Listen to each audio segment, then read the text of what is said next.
Olá, alunos do sétimo ano! Nessa aula de número 46 de matemática, nós vamos continuar a resolver os exercícios sobre grandezas diretamente proporcionais. Primeiro exercício da página 78, a Pro marcou aqui em cima. Gabriela gosta de inventar várias receitas de vitaminas de fruta. A mais recente que criou tem 450 ml de leite, 8 morangos do tamanho médio, uma banana e 3 colheres de sobremesa de açúcar.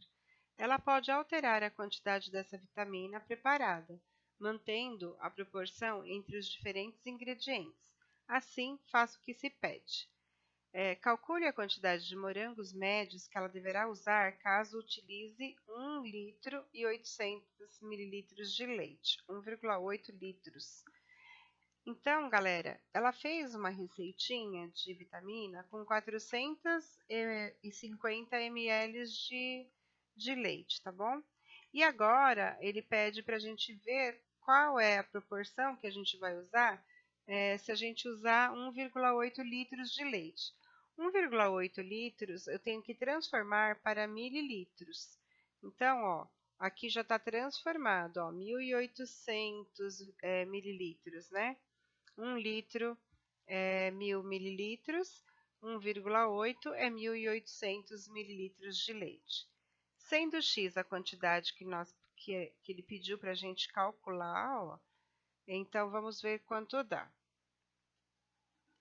Então, ó, se ela colocou 450 para 1.500, 1.800, desculpa, aqui é a quantidade de leite, aqui é a quantidade de leite que ela quer que a gente descubra quantos morangos. Então, para 450, ela colocou 8 morangos, para 1.800, ela colocou X, porque ela não sabe a quantidade de morangos que vai usar. Então, a gente vai multiplicar em X. Então, é X vezes 450. Então, galera, ó, eles pularam esse passo aqui. Então, a prova escreveu aqui do lado. Fica X vezes 450, 8 vezes 1.800. 450x, então, ó, que é essa diagonal aqui, é igual a 14.400. O 450 passa para o outro lado da igualdade, dividindo, então fica 14.400 dividido por 450, que dá 32. Então, ela deve usar para essa quantidade de leite 32 morangos médios. Na letra B, agora a gente tem que fazer para a quantidade de açúcar. Se ela utilizar 8 colheres de açúcar, quantos mililitros de leite deverá utilizar? Então, para 450, ela usa 3 colheres. Se ela usar 8 colheres, eu não sei o valor, por isso que eu coloquei a letra Y. Multiplica aqui em X também. Então, multiplicando em cruz, vai ficar y vezes 3, está aqui, ó, 3y, e 450 vezes 8, 3.600. O 3 está multiplicando o meu y, ele passa para cá dividindo o 3.600. 3.600 dividido por 3 dá 1.200. Então, ela deverá usar 1.200 mililitros de leite. Na letra C, caso sejam usados 20 morangos, quantas colheres de açúcar ela deverá usar? Agora tem que comparar morango e açúcar. Então, para 8 morangos, usava 3 colheres de açúcar. Para 20 morangos, quanto açúcar eu vou usar? Agora a letra Z. Então, faz Z vezes 8, vai ficar 8Z, 20 vezes 3. Que vai ser igual a 60. 60 dividido por 8 dá o 7,5 que está aqui. Ela deverá usar 7,5 colheres de açúcar. O total a ser pago pela compra de combustível e a quantidade que se compra são grandezas diretamente proporcionais? Explique a sua resposta. E aí, a resposta é que sim, né? Porque quanto mais litros de gasolina eu comprar, proporcional à quantidade de preço, vai multiplicando pelo valor do litro, né, de combustível. Então, sim, elas são grandezas diretamente proporcionais. No exercício 3, em certa indústria de bolachas, uma esteira é utilizada para o transporte dos produtos de uma etapa de produção para a etapa seguinte. Em determinado momento da produção, a esteira deve apresentar uma velocidade constante. Assim, suponha que, colocando uma bolacha no início da esteira, ela percorra 2 metros em 8 segundos. Com base nessa velocidade, responde ao que se pede.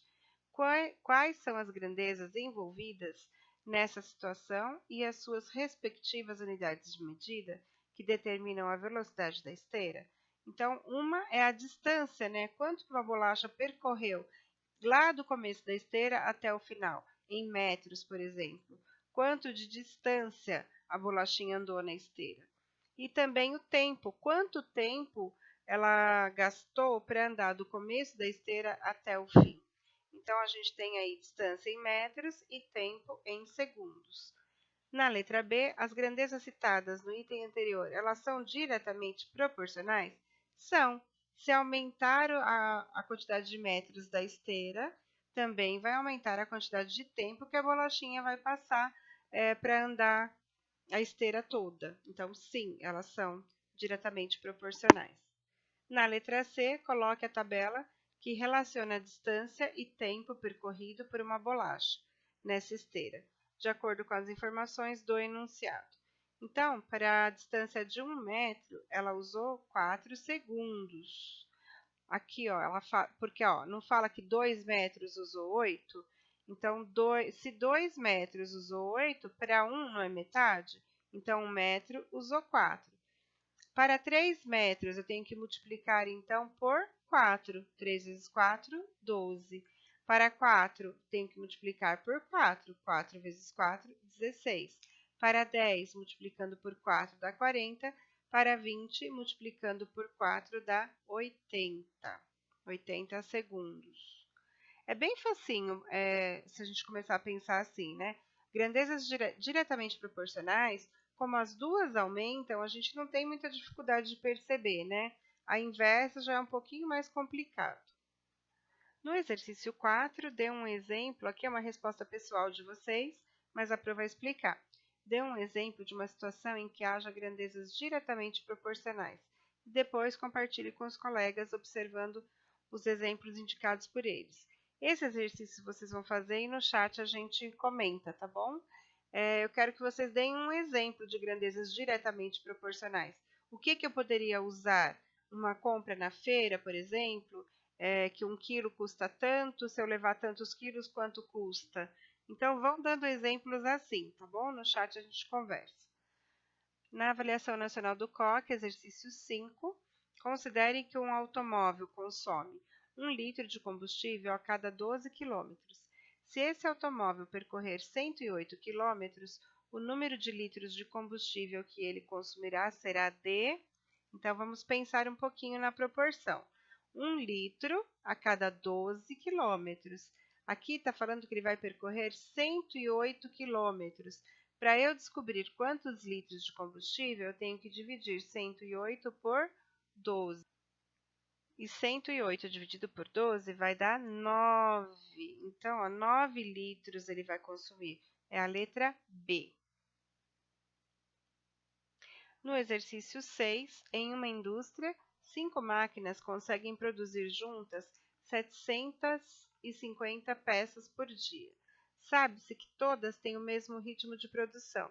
Se outras 3 máquinas forem instaladas com igual capacidade que as outras, quantas peças devem ser produzidas por dia? Então, vamos lá. Vamos montar as frações. 750 peças por dia. Sabe-se que todas têm o mesmo ritmo.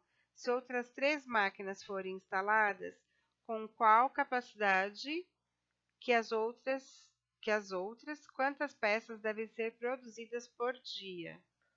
Nesse exercício, galera, a gente tem que montar a fração 750 por x E aqui, ó, ficou 5 por 8, porque ele fala no enunciado que no começo eram 5 máquinas. Então, ó, 5 máquinas fazem 750 peças. Ele quer aumentar 3 máquinas, por isso que aqui deu 8, ó. 5 mais 3 é 8. Quanto que vai produzir se forem 8 máquinas? Então, a gente montou a fração dessa maneira.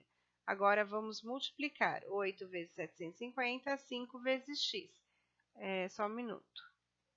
Então, galera, ó, quando eu multiplico 5 aqui vezes o x e 8 vezes 750, fica 5x, que é igual a 8 vezes 750, dá 6.000.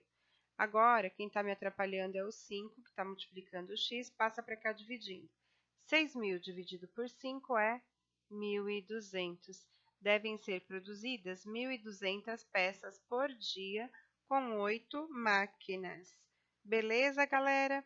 Razão e proporção não é muito difícil, né? Grandezas diretamente proporcionais.